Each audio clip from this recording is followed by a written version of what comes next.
Ui cả nhà ơi, chúng ta hiện đây có một cái mận này, ồ, trái quá trời rồi. Đây,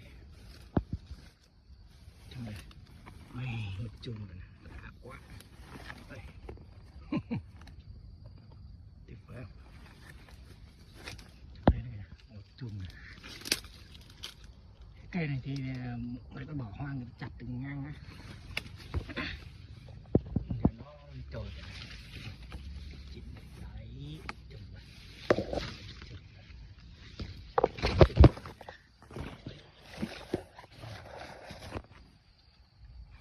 Trên đây nữa, đó. Kia mấy chùm nhỏ thôi nè.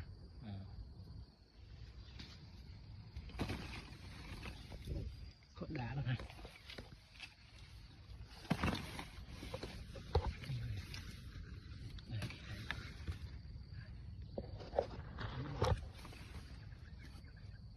Xin mời cả nhà nhé.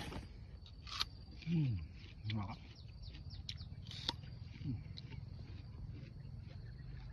Xin mời.